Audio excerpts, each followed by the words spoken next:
Republican Governor Spencer Cox joins me now. Governor Cox, welcome back to Meet the Press.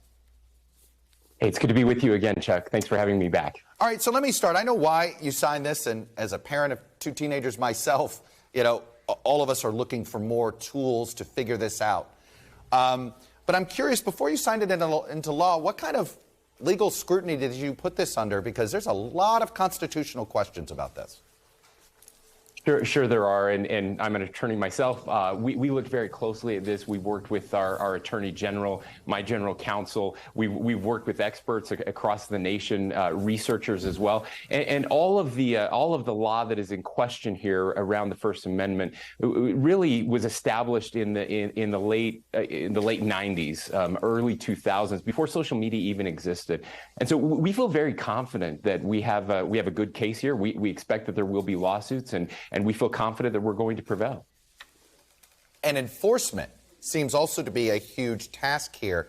Which department in the state is going to be monitoring these social media companies? And are you going to have to essentially hire more people to do this? So the Department of Commerce will be handling this, and we understand that there are definitely going to be enforcement issues. Anytime you wade into this type of an industry, it's going to be tough, and we don't expect that we're going to be able to prevent every young person from getting around this. Kids are really smart. That's one of the problems. But here's what I would prefer, Chuck. Obviously, I would prefer that Congress act. That's where this should happen, and I think it will. It's amazing to me. We have very conservative members of Congress. Congressman Chris Stewart is running a bill right now. Broad bipartisan support. The president in his State of the Union said we need to do this. And so I have President Biden, I have very conservative members of Congress working on this together, but the states have to lead out, and that's what we're doing. And I expect other states to follow, as you mentioned, and then that helps Congress kind of coalesce and come to an agreement on how we prevent these terrible harms from happening. I want to get you, though, again, the specifics of the law is where there's going to be some pushback. Evan Greer, the director for Fight for the Future, said this: these bills radically undermine the constitutional and human rights of young people in Utah. What about in situations where there is a custody battle or allegations of abuse and an abusive parent is attempting to obtain access to a child's social media messages? This is where, I get it. Top down, this looks like a great idea, Governor. When you get into the details, things like this, you're like, okay, what do you do? This seems to be a legitimate concern.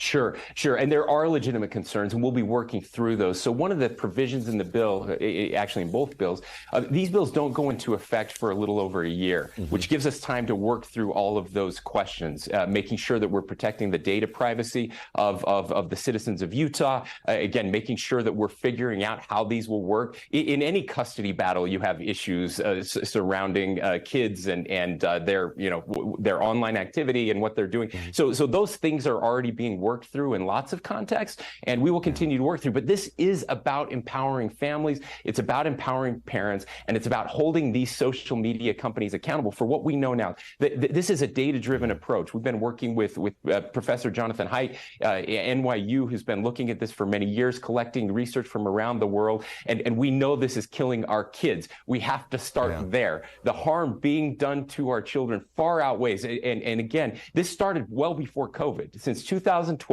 especially among young women, the rates of suicide, depression, anxiety, self-harm have skyrocketed, and every research institution that has looked at this is pointing to social media as the cause. I guess the other question I have about this, though, is if you go down this road, did you work with the social media companies and say, what would it take for them to do real age verification? Because let's be frank, it's illegal for people underage to look at pornographic material or have access to it. It's been impossible to keep that off the internet and keep kids from being able to look at it. Why do you think your law is going to be able to work? Well, we think it's, again, we don't think it's going to be foolproof. There's no question about that. But we are working with social media companies. Again, over the course of the year, we will be going through a rule-making process to figure out what that's going to look like. Again, how do we protect data privacy? I suspect as we look at this that there will be third-party age verification companies that we will utilize to make this happen. We also don't want, we've seen the leaks that have happened with some of these social media companies. We don't want them having copies of driver's licenses on hand. That's That's not what we're trying to do here. We believe that there are technological fixes that we can work around this, and that's what we'll be working on over the course of the next year. How are you going to prove addiction? We don't have to prove addiction. We'll be working again to look at these. One of the things that the law does that I think is very interesting. Now, I think Congress is considering a ban under the age of 16. I think many states, I think Texas is considering a ban under the age of 16. We actually did something a little different, and that is that we gave a private right of action to parents and families to prove to be able to sue these companies if there's harm done to their child, and harm is presumed. So it will be up to the social media companies to prove otherwise. And you don't think that the Section 230 doesn't indemnify these social media companies from your lawsuit?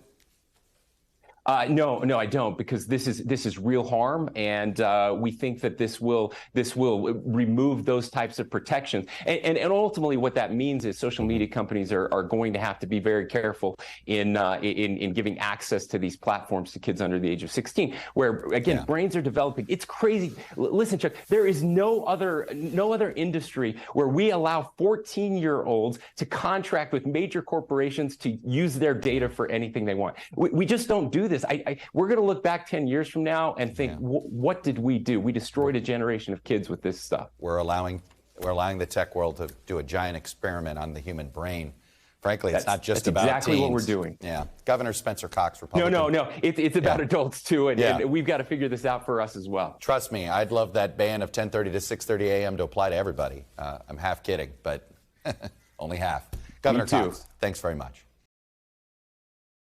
Thanks for watching our YouTube channel. Follow today's top stories and breaking news by downloading the NBC News app.